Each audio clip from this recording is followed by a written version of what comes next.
Boys and girls, welcome back to the Wrap number 10. It's the big triumvirate in the gong. We love the gong, bit of a family holiday, but we're still out here grinding. So here on the Wrap, we like to just give a little bit of our thoughts on some controversial issues. We just like to tell it how it is, really. That's my synthesis of it. Got here the three big boys. Alex, how you doing? Mate, it's the 10th episode of the Wrap, so I think we should... we might see if we can put together a little bit of a highlight reel at the beginning of this, but 10 episodes, it's gone quickly, but covered a lot of things, conspiracy theories, fake news, real news, hard-hitting analysis, a lot of amateur sports analysis, and disrespect being dished out. So if you're tuning in, if you're a first-time listener, it's the 10th episode. We just want to caveat everything that happens within the next hour with the following. We have no idea what we're doing, and we never have, and I don't know if we ever will. But we're getting there, we're making progress. But I'm going well. There's only one way to find out. Stick around. Stick around, and we'll go for a roller coaster hour. Maybe more, but who knows. Doogie C, how you doing? Mate, I'm pretty good. It's about 11:53. I haven't had breakfast yet. I'm on that race to 8, cutting. I'm in the lead. Tune into that series if you like seeing the fitness aspect of the Carnage House or the non-fitness, the unhealthy weight loss. Could be viewed either way. But I'm good. A bit hungry and maybe a bit snippy, but we'll see. Pretty damn hungry. I think we're all going to be a little bit snippy today, but let's just have a harmonious episode. How about that? So Harmony Day here on Carnage House. For those who are not familiar with the way the Wrap works, the first thing we do is a segment called Jumping to Conclusions, where we say something that's a little bit outlandish, a little bit of maybe just a comment people don't think about as much as they should. And then at the end of the show, we've decided which one we're going to explore, and the person tries to rationalise their argument. So, Alex, why don't you kick us off? Yeah, I've been thinking about this quite a lot. I was thinking if we were going to have a Batman in real life, a Christopher Nolan Batman, not like the old comics, but like a real kind of dark... take on what it is to be a hero. I was thinking about who it would be in real life. And I've come to the conclusion that there's only one man for the job. And it's not just the superficial aspects, but it's also kind of the character and what he brings overall. And it's got to be Donald Trump. I think there's only one way that he could do it, and it's got to be Donald Trump. Not the hero we deserve, but the hero we need. That's right. Interesting.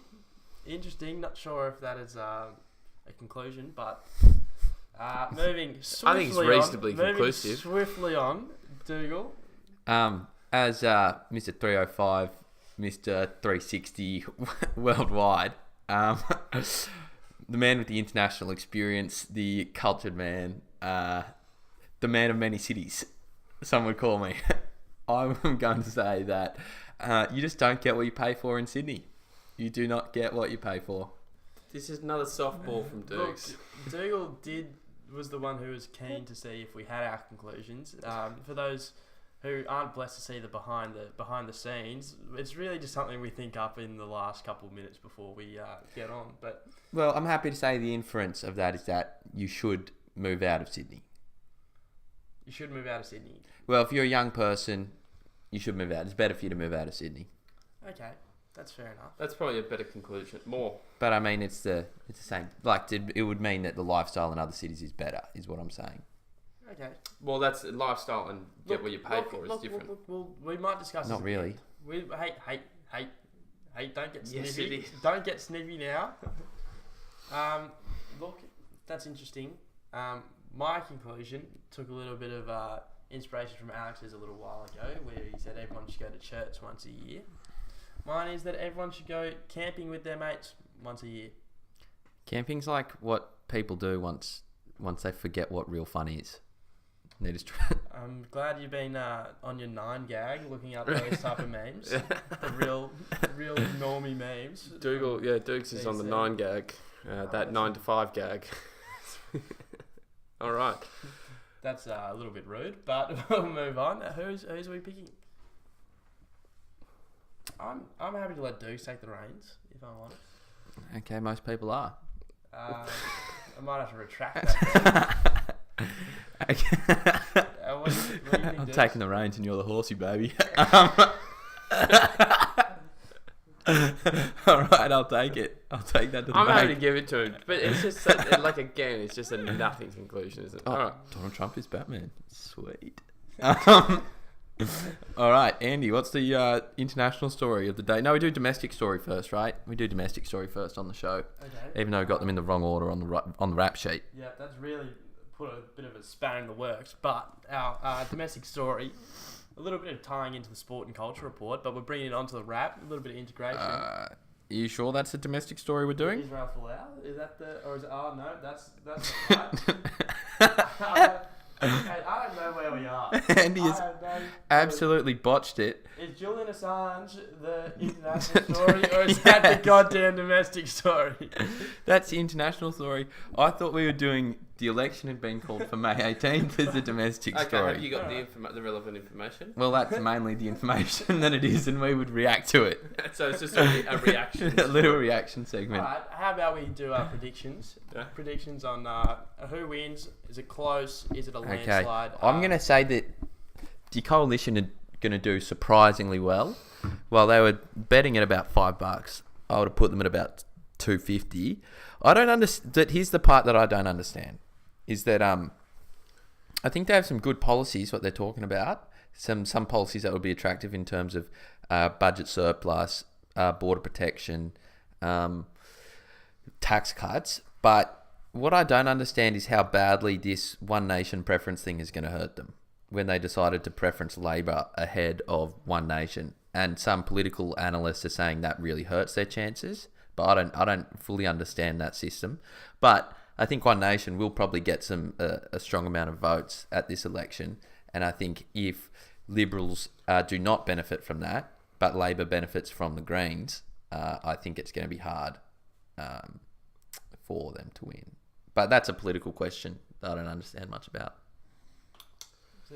I made my jumping to conclusion a couple of weeks ago, if you remember, was that the Liberals were going to get up at the next election. Stand by it, and I still stand by that. And again, I will quote. My basic premise is that don't underestimate the dislike for Bill Shorten that goes around the country. I could say there's arguably not a person who's more disliked other than Peter when they had a go at Steve Irwin on the anniversary of his death. I would say that, and you can tell that because the difference between the two-party preferred and the preferred Prime Minister. Labor are normally a little bit, quite a fair bit further ahead in the two-party preferred than they are in the preferred Prime Minister, just because Bill Shorten is so dislikable, for a lack of a better term. But I would also say that when you look at election issues, the economy is almost always in the top three, regardless of what your political persuasion is. And the fact that the Libs are forecasting to bring the budget back to black, the effect on the general population can't be understated.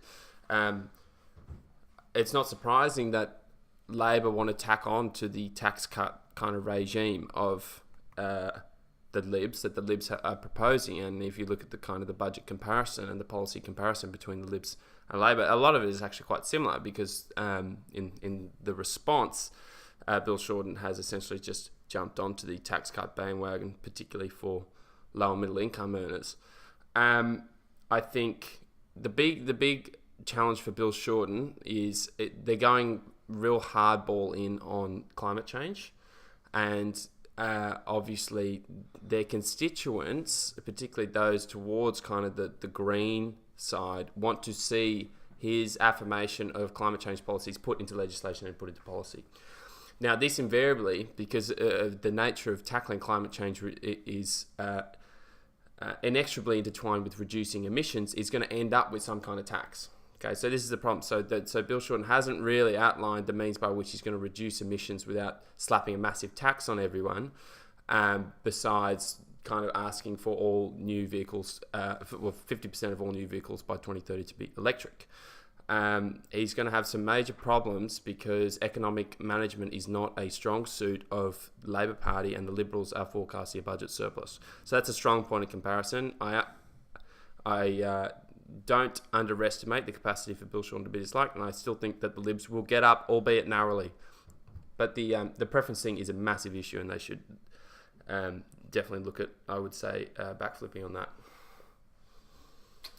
Okay, Andy, anything to say? Look, not really my domain, considering that I won't be voting. However, look, I just think people should listen in, tell their politicians what they ask them the hard questions. That's what my advice would be. If you want to hear something from your politicians, ask them about it.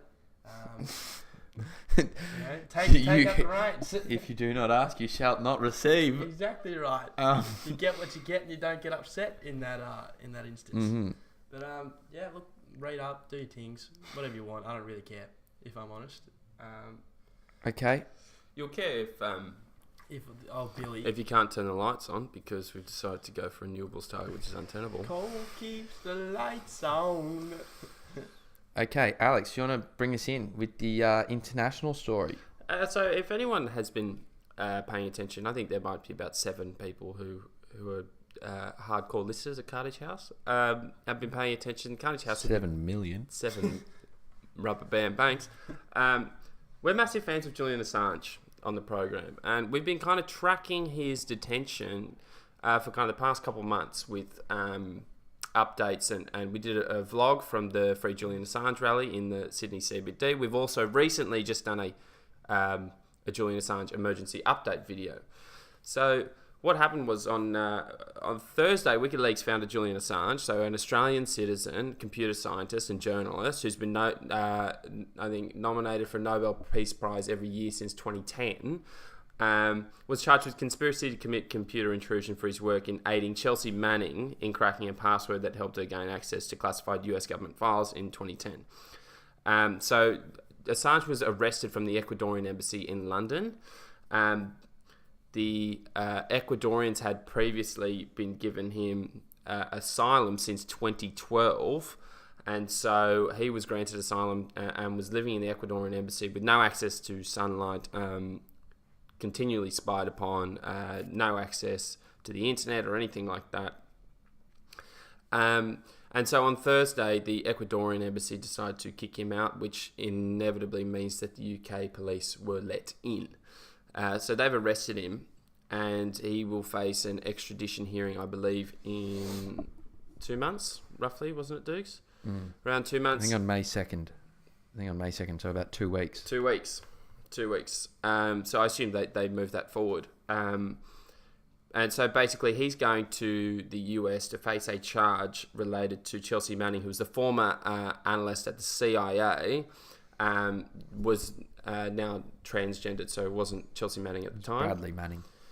But Bradley Manning at the time, for related to hacking files, which WikiLeaks then published related to, which were called the Iraq war logs, and related to US occupation in Iraq, basically. And there was a whole bunch of stuff that were in those war logs which demonstrated that what was happening in Iraq and the US occupation was not exactly as was being reported in the media, and there were enhanced interrogation techniques among other kind of widely deemed atrocities, including firing on civilians from an Apache attack helicopter, which was caught on camera. So Assange has been arrested, and obviously there's been mixed reactions. I'm going to go to Dougal to give his headline reaction, and then we might go through some of these reactions first, quickly, actually. Mm-hmm. So, British Foreign Secretary Jeremy Hunt said Julian Assange is no hero. He has hidden from the truth for years and years. It's an interesting take on Julian Assange. Rafael Correa, the former Ecuadorian president who offered Assange asylum in 2012, attacked his successor, Lenin Moreno. He said, quote, "The greatest traitor in Ecuadorian and Latin American history, Lenin Moreno, allowed the British police to enter our embassy in London to arrest Assange. Moreno is a corrupt man, but what he has done is a crime that humanity will never forget." Big words. Yeah, that's a big call. But I would say fair. We've also got...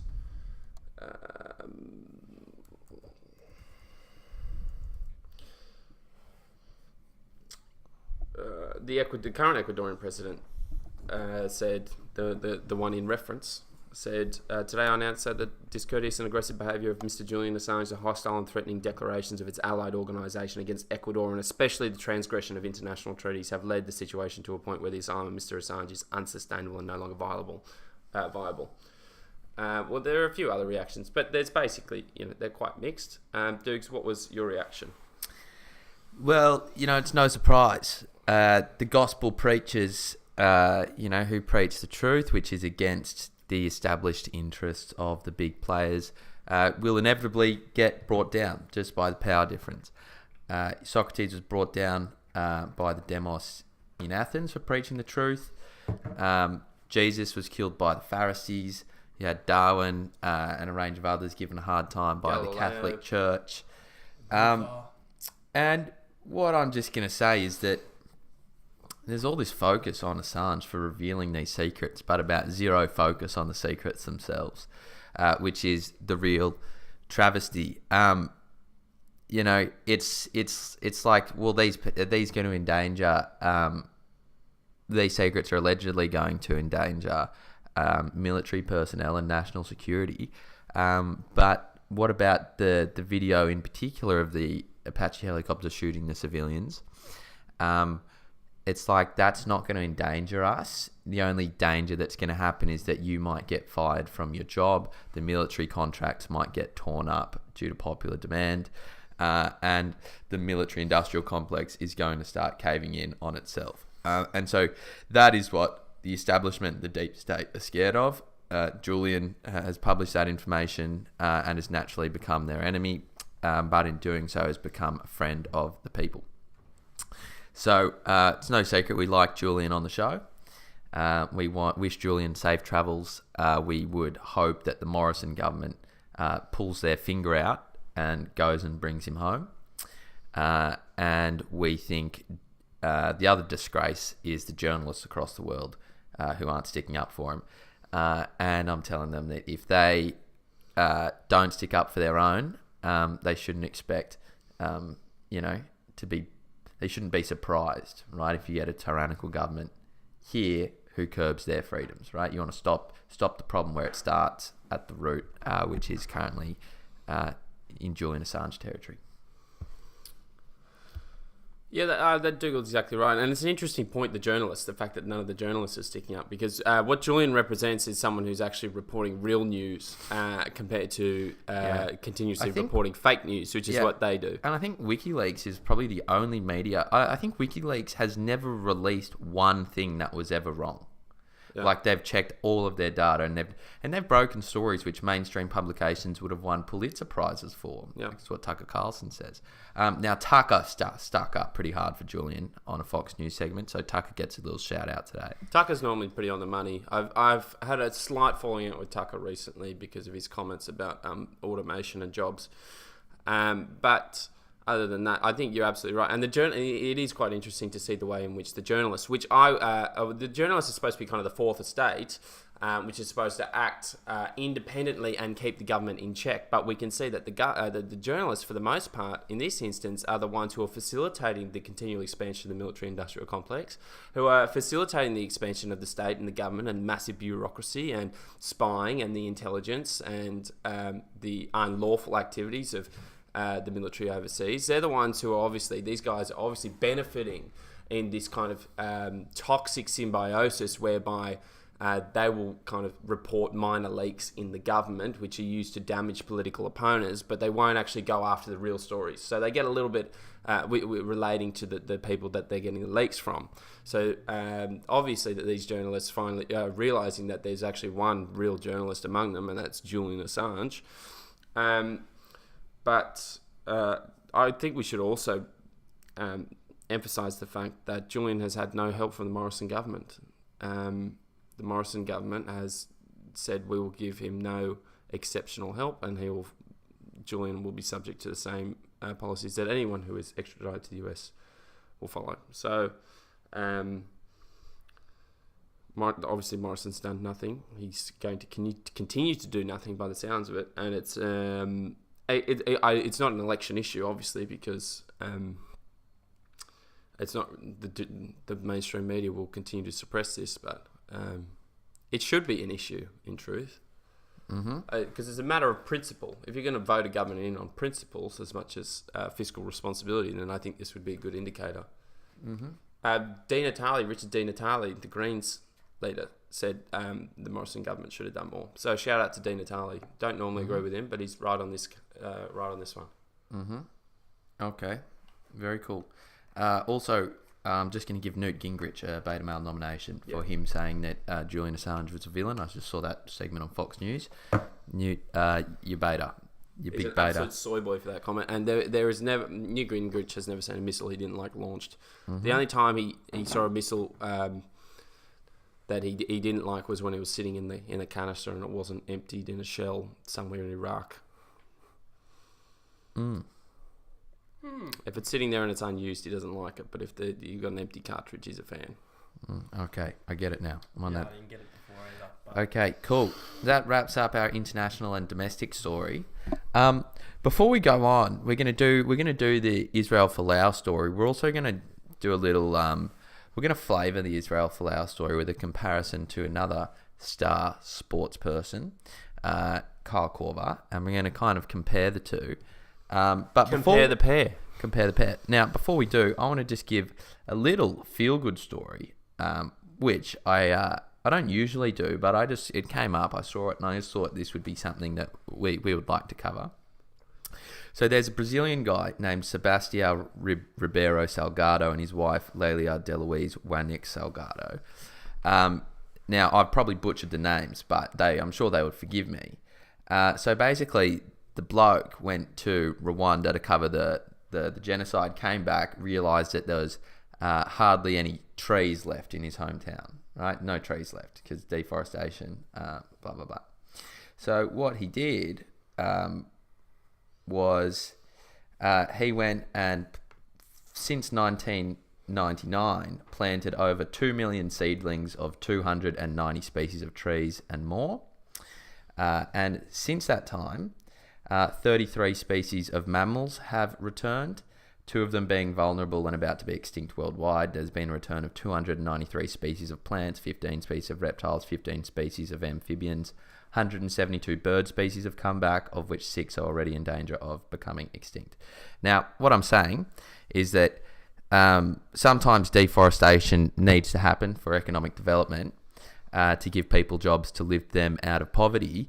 And if you really are committed to the environmentalism, and I like the environment, I like the trees, I like the nature and the wildlife and the flora and the fauna. Nobody likes the flora and the fauna more than me. But I'm just giving props to this guy because in about 2012, there's just like that whole area of his village is now just full of nice natural trees and wildlife. And I like that he took it into his own hands. He didn't just sit at home and lobby the government. And so you get respect for doing that. So that's a little feel-good story for the week. Congrats to that Brazilian couple. yeah, great job.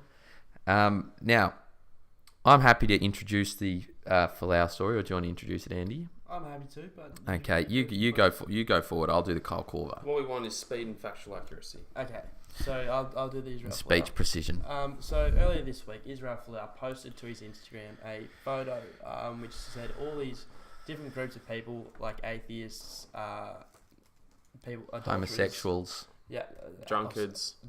homosexuals especially. Well, that's what's been Well, it most wasn't homosexuals. It was controversial. homosexuals were in the same group. There was... Yeah, but that's what's been most controversial. He said all these people, if you do not repent, will go to hell.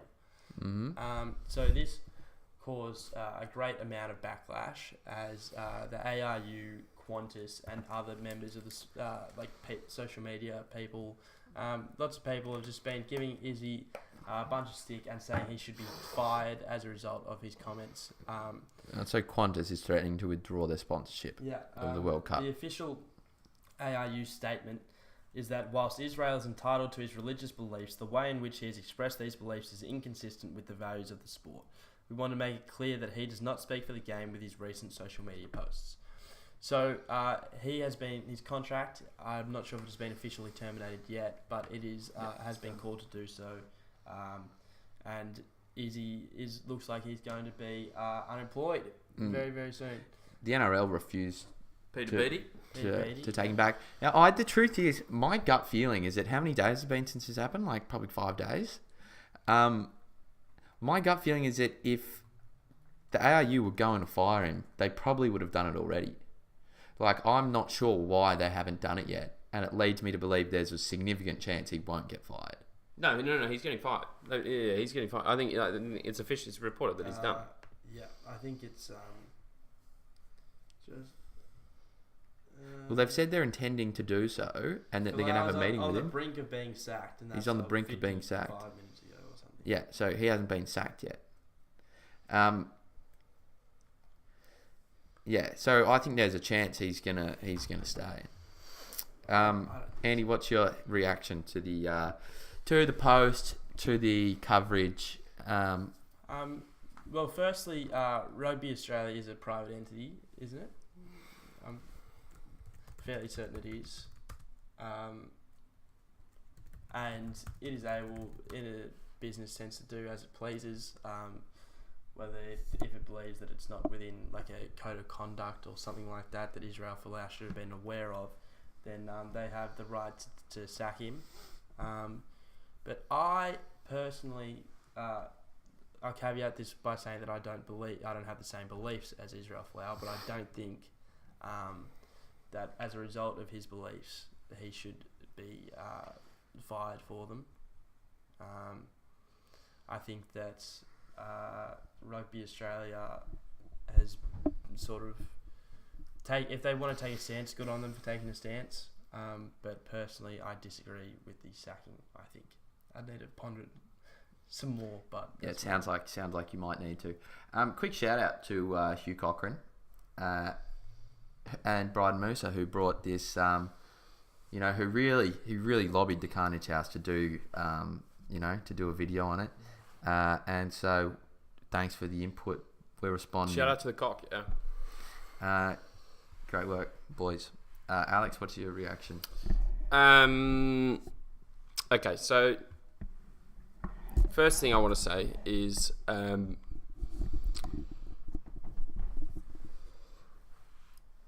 we have to decide whether or not, as a society, a contract-based society, whether or not you can discriminate against someone else based on whatever factors you like. And so for all the people who are saying, well, the Australian Rugby is a private entity, they can choose to sack him if they breach their own terms of contract, then I would say I agree with you, absolutely. But this should be applied across the board and not just in the special instance where we're picking on a Christian who said something that a few people didn't like. We should honour this principle in the sense that two people should be allowed to engage in a contract for mutual benefit, and where a breach of the terms should result in whatever outcome they had destined, and the government should stay out of it. Okay, so if you're okay with Folau being sacked by Australian Rugby Union for expressing his political beliefs, I'm okay with it as well. But just don't get upset if a Muslim is fired, if a gay person is fired. There was that Muslim chick who did get fired for her comments about the Anzacs on ABC, didn't she, on Q&A? You remember that story? I don't actually. Yes, I remember that. Magdala. So it has happened before. Yeah, it has happened, but there's anti-discrimination laws. This is what I'm saying. You can't. I don't think you can simultaneously hold the positions that it's not okay in some instances, but it's okay in others. Mm-hmm. Now, pertaining to the thing, this is a separate thing and a kind of more theological thing. I don't understand why people are getting upset about it. Secondly, if you're not a Christian and someone's telling you that you're going to go to hell if you're going to do all these things, then it shouldn't. I think as a principle, it shouldn't really concern you. You shouldn't really lose much sleep over it. And if you're getting it, you're more than entitled to your opinion, but I just don't think it's worth getting upset over. Okay, I would disagree with you there.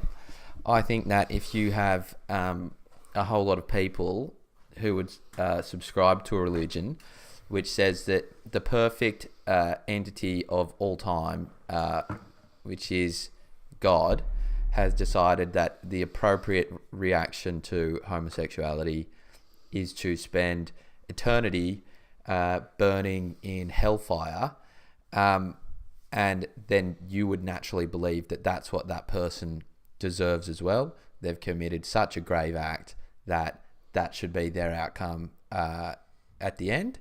I think that's like a reflection of how you would view that person, right? Because if you believe that that crime was so bad that they deserve to go to hell for all time, that would obviously inform your view of the person and the acts they're committing. Now, Israel would say that he doesn't dislike, he would probably say he doesn't dislike gay people. He doesn't dislike drunkards or the sinners. In fact, he loves them all. But it is then hard to also have the position that they should go to hell for eternity for those crimes. And so I don't think it was very nice from Israel. And I think in a lot of cases, people say things that aren't very nice. And what the person who received those comments should do is not really feel any emotional investment in them, like what you say.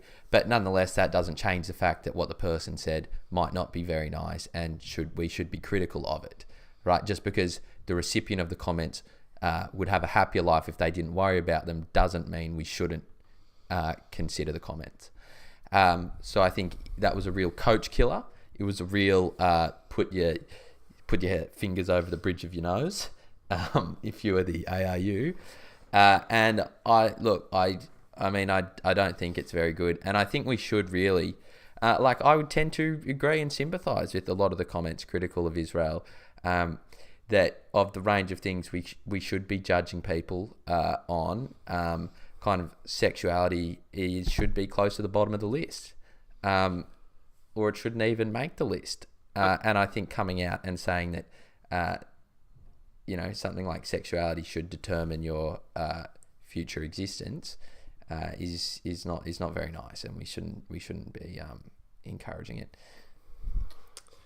I will disagree with you. I just don't like it. You have to also put it in the context. He said homosexuality was a sin, but he also put it in the context of a whole bunch of other things that a lot of people do all the time as well. Sure. So, I'll say, well, why it seems as if only one group is kicking up a stink about it, but if we're gonna say that it's like he's allowed to have his religious beliefs, but he's just not allowed to express them, then we should just say that Christians shouldn't be allowed to express their beliefs at all, because it's not very nice, because gay people might get offended. Well, a lot of it isn't very nice, and if Christians followed the book 100%, a lot of people would be kicking up a stink. The reason why we don't kick up a stink that much is because most people view Christianity as a bit of a salad bar religion where they can go and take the nice bits and run with it, right? If people took all the bits from the salad that's in the book, people would be kicking up a stink all the time. Does that mean we kick up a stink when people follow like the Quran, and so I think to say that we would be kicking up a stink. Okay, well, I just think in this instance it's atheists attack Christians for all the time, and I'm just saying I think it's a little bit of selective outrage. I think it's a little bit I think logically it's conditional on whether or not you think hell exists or not, and just because the comments aren't nice doesn't mean I don't think it's kind of pile on practice. It's good practice to jump on someone just because you don't think the comments are particularly nice, in the same way that... Well, sure. I mean, you can judge the reaction however you like, but it doesn't excuse the comments. But again, the comments are conditional on whether or not you believe that the hell exists. Look, I mean, it's like, it's not very nice, and we shouldn't be encouraging people to be nice, right? Like if someone came and said to you, let's say someone commented on our thing, I'm going to do something to you, I'm going to punch you, I'm going to kill you, blah, blah, blah. And we made a decision, right, well, I don't think they're going to do it. It's probably not going to happen. I'm not going to care about it. It's like, okay, well, but there's a not difference very nice. between an eternity in a construct which is not tangible here on Earth, and someone actually performing physical violence on you. Because the same people are saying, well, it's hell's a construct created by Christians, it doesn't actually exist, and they're saying, well, I don't think you can actually link a hypothetical I think we're just going to I just think we're going to disagree. Okay. Look, I'm happy for him to be fired, but I'm just saying, just be prepared in the instance where everyone starts. You can't kick up a stink then when people start if someone wants to practice and turn to Mecca, and you say, well, I don't really think that that's appropriate at the workplace, well then just be prepared in case someone gets the boot for that, is what I would say. Okay, I think you're taking it pretty out of hand, because I think most Christian beliefs that people have today are totally accepted, and people won't kick up a stink about it. But I think if a Muslim turns to Mecca, I think no one would get upset about that. But if you're taking an aspect of faith and religion, then you should be able to apply it across the board. Well, I don't think that's reasonable. Like, do you think like you should be able to like express like even the worst parts of Christianity as well? Because there are much, much worse parts than that. No, I'm just saying if we're going to have this as an example where it's okay to.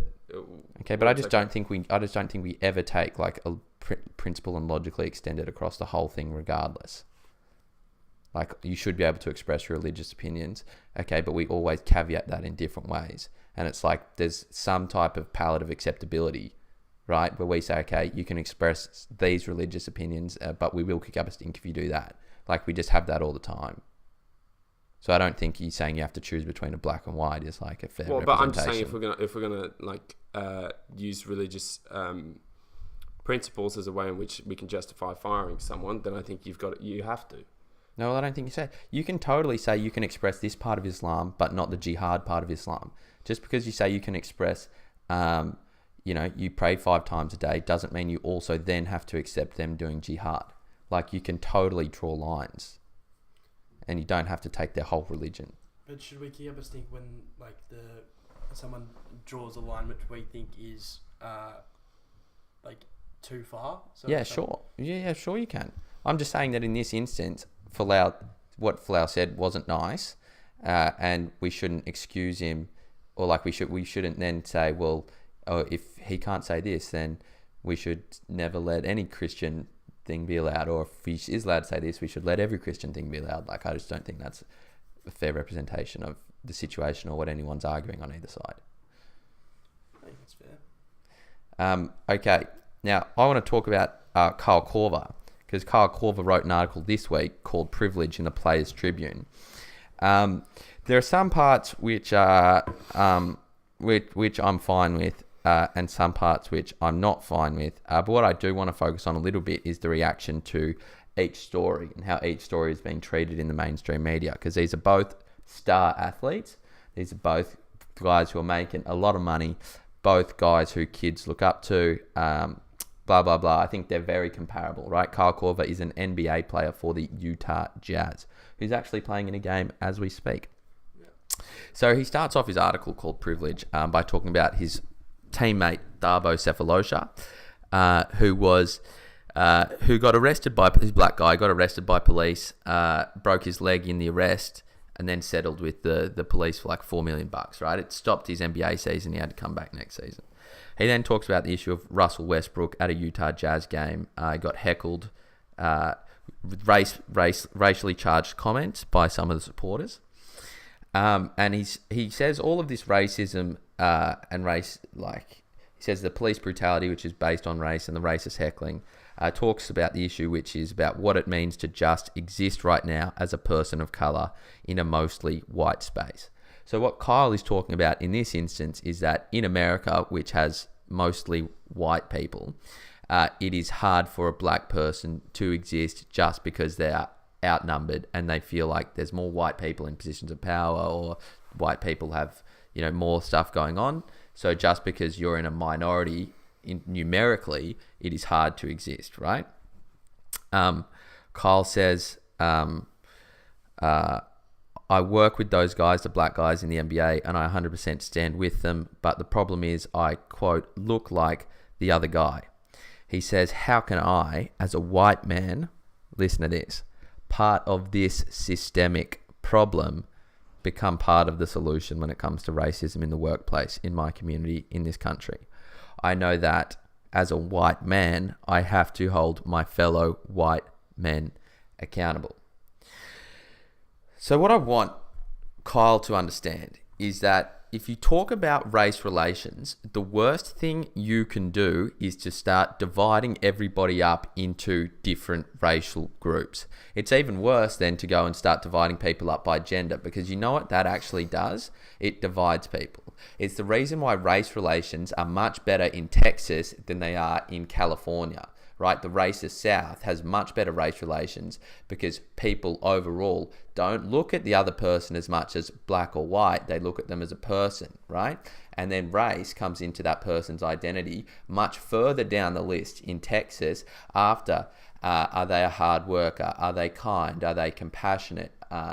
Do they, there's all these much more important things that happen which should be the foundation of your identity rather than the color of your skin, right? But Kyle Korver doesn't believe that. He believes that if you're a black man, that means you have this set of responsibilities and this set of defining characteristics, and if you're a white man, you have this set of responsibilities and defining characteristics. I don't accept that. I don't play that game. It's actually exactly the same game that the white supremacists play, who you would hate so much. They say, we're white and we're going to take responsibility for all the good stuff. But on the other hand, you're saying you're white, you need to take responsibility for all the bad stuff. So all you are is actually two sides of the same coin. Those ideologies are brothers, not opposites. And I'm telling you that your existence, your ideas, you encouraging your ideas implicitly validates the ideas of white supremacists. But let's continue reading. He said, as white people, are we guilty of the sins of our forefathers? No, I don't think so. But are we responsible for them? Yes, I believe we are, right? So if you're white in America, guess what? You're going to have to start paying slavery reparations for what happened 200 or 300 years ago, right? And one of the terrible problems with something other than the fact that they are obviously not responsible for slavery, is that you start then attributing responsibility based on all these other identity groups, right? So if you follow that logic, the Chinese are then responsible for the Black Plague in Europe, because that's where the Black Plague started, and I want to see Black Plague reparations going from the Chinese into the EU, because that's just obviously what should happen, and they're responsible for it. And there's no end to where that could go in terms of like historical responsibility. And it's a silly thing to say. But Kylie says, and I guess I've come to realize that when we talk about solutions to systemic racism, it's like systemic racism. There are instances of racism, absolutely, but people throw around this word like systemic racism or institutional racism. Like, which system is racist or which institution is racist? And all they can come up with is capitalism and the American system, which has actually provided the best platform for black people to succeed, like, of all time. One of the problems, one of the fundamental you'll see with articles like this is that there are a whole bunch of assumptions you make, which then lead onto each other, and they each kind of get more ridiculous and more ridiculous as you go on, and like, so white privilege is really in truth a sum of a whole bunch of ridiculous assumptions, and so you get to that point where you say, well, are white people kind of incarcerated less? And you go, oh yeah. Do they earn more than some other people? Yeah, okay. And then we're going to get to that in the essay. All right. Well, you just there's a whole bunch of assumptions here which underlie the logic, and the assumptions actually don't really hold up at all, particularly this whole numbers game business. But I guess we'll touch that. Yeah. And then Kyle goes on to say he talked about the racism of the police officer and the heckler, and he said that racism is in some ways kind of. I don't think he used the word better, but what he was getting at was that it's easier to deal with of the two, because it's there, you can see it, everybody can see it and judge it straight away. And he says, this is from the essay, in many ways the more dangerous form of racism isn't that loud and stupid kind. It isn't the kind that announces itself when it walks into the arena. It's the quiet and subtle kind. The kind that almost hides itself in plain view. It's the person who does not say all the, quote, right things in public. They're perfectly friendly, and when they meet a person of colour, they're very polite, but in private, well, they sort of wish everyone would stop making everything about race all the time. Okay? So Kyle would include in his most racist people, probably Martin Luther King Jr., who said he did not want people to judge others on the colour of their skin, but the content of their character, like we like to do on Carnage House. We are those terrible racists. We stand in racist solidarity with Martin Luther King. We stand in racist solidarity with Martin Luther King Jr. What a bad man. And then listen to this. He goes on to say, people of colour, they built this league. They've grown this league. People of colour have made this league into what it is today.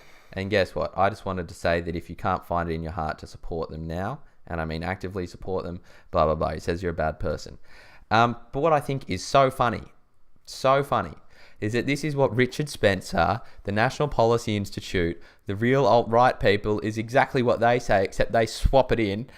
They swap black people and NBA with white people and democracy, or white people in capitalism, or white people in America.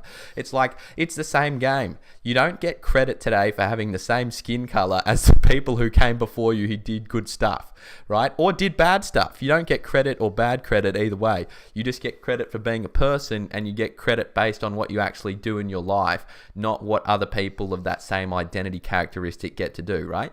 And so if you ask people what is... And so this is the big issue. It's what you would call some Christians. You would say that this identity politics is a salad bar religion. Yeah, you pick and choose the best bits, or you pick and choose the worst bits. And it's yeah, mate. It's absolutely ridiculous. And Kyle, so Kyle's last. This is the last paragraph I wanna touch on. And it's very interesting. It's a very interesting paragraph. The game away, in my estimation. Kyle says the fact that black Americans are 5 times as likely to be incarcerated as white Americans is wrong. The fact that black Americans are more than twice as likely to live in poverty as white Americans is wrong. The fact that black unemployment rates nationally are double that overall unemployment rates is wrong. The fact that black imprisonment rates for drug charges are almost 6 times higher nationally than white imprisonment rates for drug charges is wrong. The fact that black Americans own approximately 1/10 of wealth of white Americans is wrong. So, obviously, what Kyle wants to do is change in prison... We got to set quotas for prison rates, right? I actually wrote a little satire article, which I never released about it, called Why Prison is Sexist Towards Women, right? And it's that the overwhelming prison population is men, and which is sexist to women, and there are men in there who, even though they've done murders and thefts, are depriving a woman of her 50% share in the prison system.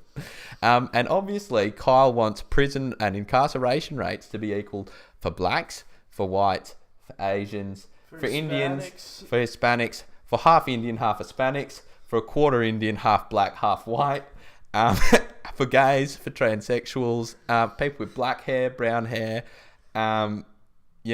people who've been to Wollongong, people who haven't been to Wollongong, people who love the gong, people who don't like the gong, people like the eels, people who don't like the dragons. And so what I'm going to say to Kyle is I don't celebrate this fact at all, but it is nonetheless a fact that we must understand. Black men commit 50% of the murders in America, right? 50%. And what I'm telling you is that if the prison rates actually reflect the crimes that get committed in real life, and if it happens that black people commit more crimes than white people, then it's absolutely fair that they are overrepresented in prisons, if it's in line with reality. Now, if you were then to come to me and have a conversation that juries might sometimes convict more black people, or the sentencing of black people is often harsher than of white people, that's a conversation that we can have. But the idea that just because black people, that just your race, that we should have equal numbers of race in prison, regardless of what the reality is. I mean, look at Jussie Smollett. Jussie Smollett should have absolutely gone to prison for faking a hate crime and misleading police. But not only has he not gone to prison, he hasn't even paid back the city of Chicago the $100,000 that they had in the investigation. I mean, you talk about the white privilege. That's the greatest example. That's a great recent example of black privilege that we've seen. And I'm not saying that there is black privilege, but I'm saying that if you want to look at people going into prison, you see Jussie Smollett did not go to prison on a highly publicised case. And Andy, Alex, what do you reckon? What do you reckon of it? Look, Kyle Korver is definitely a frequent soy drinker, and I wouldn't be surprised if his testosterone levels are half that of the national average. This is the problem. The NBA has become weaponized and politicized to a degree that it never really was, particularly the last kind of 5 or 6 years, led by social justice advocates like LeBron James, Kevin Durant, those kind of people. And so what you end up happening is when you are this white guy in the league, you do end up feeling like this kind of, you're inside the hyperbaric training chamber for social justice warriors. You know, the same one that Goku and Vegeta would go into and then come out 10 times woker. So obviously Kyle Korver, for whatever reason, feels like he has this burden and this guilt that he's got to get rid of. And the only way to do it is to self-flagellate himself and every other white person in America. It's stupid, but more than that, it's just factually wrong. The whole premise. It's also racist. I mean, he's saying that people judging black people for being black. You literally said white people are part of a national systemic issue, that white people are responsible for it, and you have to keep other white people accountable. Right? Can you imagine if someone came out and said, we have a systemic issue of black people in America, particularly black males? Right? That's basically what Hillary Clinton said when she said there's a lot of black males who are super predators. But because she was a woman and she was a Democratic nominee, she had all these power forces, which meant... Well, she had a lot of woke credits. But Kyle has literally said probably the most racist thing this year. But because you can't be racist to white people, nobody kicks up a fuss about it. Not only that, but everyone's praising him. You get all these NBA analysts, these absolute chumps, who come out, they're in the top 1%, and they're saying, "Oh, I'm more oppressed than that white guy who's in Chicago, who's in the gutters." And that guy apparently starts way ahead than his best mate Jerome next door, who's, and then both, they're both gangbanging. It's like... So this is it's just a total lack of self-awareness. And so you take the NBA, for example. The NBA is majority black, okay? And this is one of those things where some people have a natural predisposition towards certain things. Now, black people... for whatever reason, tend to be in general more athletic than white people. Okay, that's just a fact. Just a thing. There's no affirmative action for white people in the 100-meter sprint. There's no affirmative action for the white people. There's no affirmative action for white guys in the NBA. So when you start talking about percentages and you start saying, well, 5 times more likely, you can't just simply say because there is a discrepancy in the way in which the numbers pan out, that's somehow some kind of evidence of systemic oppression. Yeah, I think over 90% of the prison population is men, right? That doesn't just become like a gender issue, right? That's because most people can realise men on average are probably a bit more aggressive than women. And so once you get the most aggressive people, they're probably mostly men, right? So nobody's really crying about that. There are some times where you say, all right, males might get some harsher sentencing than females. And that's a conversation we might have. Women get settlement with the kids far more often than men. Yeah, but what I'm saying is that in terms of just the disparity in demographics between men and women in prison, nobody's saying that just because there's a disparity like that all of a sudden it's a gender issue, everyone needs to be talking about it. Because we accept that in reality, men probably do more violent stuff than women. Yeah, but this is again, there's a factual error here, and it's the idea that kind of correlation equals causation. That it's the reason why black Americans are more than twice as likely to live in poverty as white Americans is wrong. The assumption is that the reason why black Americans are more than twice as likely is because white people are half as likely. Right? They say, well, it's just basic stupid statistics that they obviously haven't done, and this is what I call woke statistics. So SJW 101, where you get to flip the data and flip the numbers. And the same way with the gender pay gap, you say, well, women earning 79 cents on the dollar. That's because the system is sexist. It's not because there are a whole bunch of choices. Now, if we want, I would encourage Kyle Korver to go to and consult any kind of data from Thomas Sowell or anyone else, any other black mathematicians or data scientists who will explain to you exactly the reason why African Americans are going to prison. But more broadly, there's a reason why Kyle Korver doesn't want to, for example, bring in Asian privilege, because that kind of doesn't fit the woke narrative. Jewish privilege, where Asians are more likely to, they earn more money, go to live prison in less. safer places, they go to prison less, they live longer.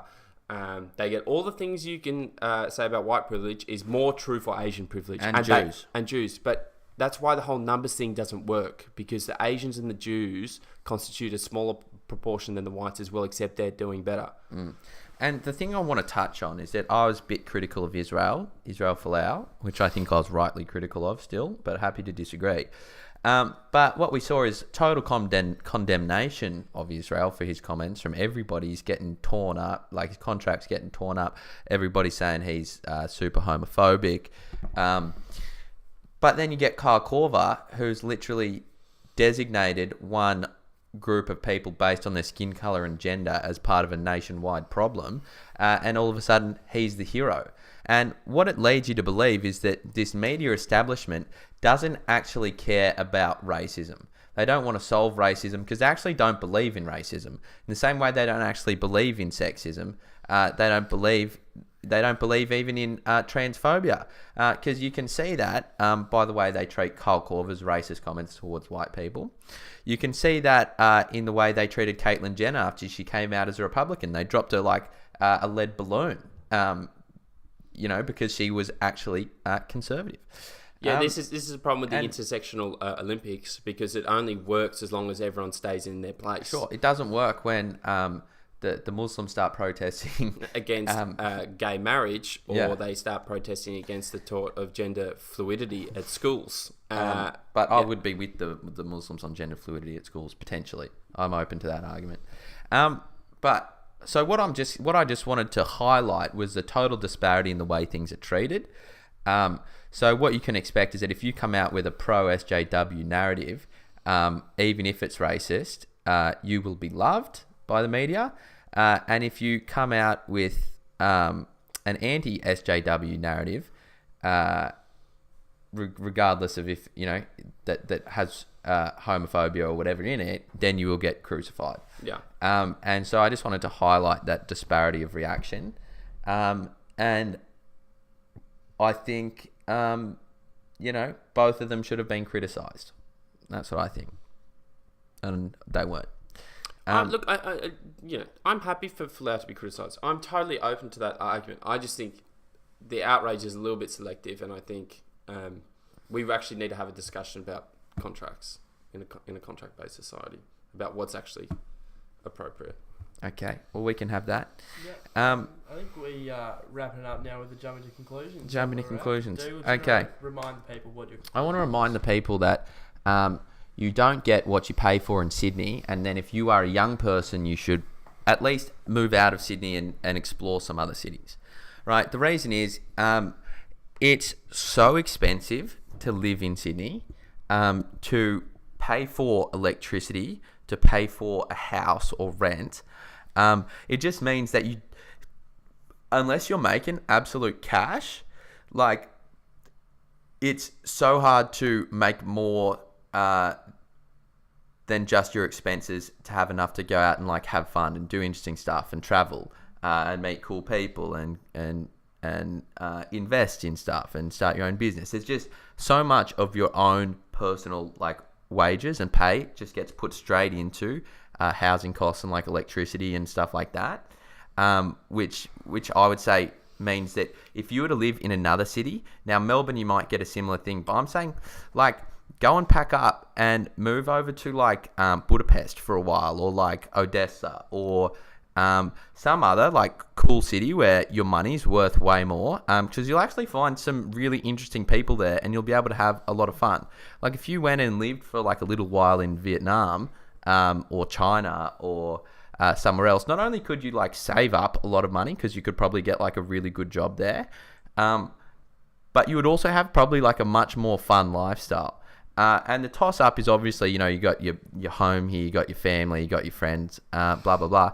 But I'm saying, bring them, go and live for a year and work in some company in Shanghai, because you just get these awesome cities where you can do way more stuff for way less cost, and you can kind of I just think it's not only the financially wise decision, but I think it's also like the personally wise decision. You'll get to grow a lot as a person. You'll get to meet international people. You'll get to benefit from being that cool Australian guy, or girl. Use guy plurally. That's just what I think. Look, I think it's hard to disagree with that. You do sort of seem like, have you seen those Batuta advocate memes where it's just like Aussie girl comes back from Italy and says that she's found herself and that the culture over there is so much more beautiful. That does seem that's a little bit of your vibe you're projecting, but I think it is a hard argument to argue against in regard. Look, I just think Sydney's a great city if you're really rich. Like, you can pay for cool stuff, you can live on the beach, but just for most people, it blows way too much big of a hole in your wallet than it's worth. Come explore the Gong. Come get a little bit of Gong action. Even go out of Australia. There's heaps of other cool places you can go and check out. Yeah, I tend to And agree. there's probably like so much competition for good jobs in Australia. If you were to go to like Eastern Europe or in Asia, you could like get a few rungs up the ladder, just because of the quality of education we have here. And you can go do some stuff there, get some international experience. And then even if you were to come back, you'd be on a much higher salary probably. You might be able to speak another language. You'd have met heaps of cool people. That's just my general idea. Being the cool Aussie guy, the cool Aussie girl is something that is a real thing. Like when you go overseas and you're arsey, or like for example, my time in America, the Americans love the Australian accent. So, Alex, anything to say? This was just I think a bit of a softball conclusion. I think it's something we all really kind of agree on already. That's a silly thing to say. Not really. I don't think it's a silly thing to say. Yeah, I agree with you. I'm going to China for 6 months at least. In 10 days or whatever. This might be one of probably the second last podcast. Now, before I go, I got an important announcement to make. This is currently in the works, and I'm going to do my best to bring it to reality. Election was called for March 18th, as we discussed earlier on. What I'm going to do May 18th. What I'm going to do my best is to book a studio for election day, work in conjunction with 45 Productions and my boy Jordan Floyd there to do a live stream of Carnage House election coverage. And we might be able to bring in a few guests. We might be able to have like a few phone calls. We'll be there drinking some bevins, seeing the updates as they come in. So get ready for that announcement. Hopefully that will come soon. And Andos will be there. I'll be there. We might be able to have something from Alex, for it to pop in, or a little pre-recorded thing. But it'll be cool. It'll probably be like, I probably wouldn't do it the whole day, maybe like 3 or 4 hours, and you can just have us on in the background or tune in whenever you like. But I think it could be a cool thing. We could get some heavy-hitting guests coming on. And if you'd be interested in that, please let us know.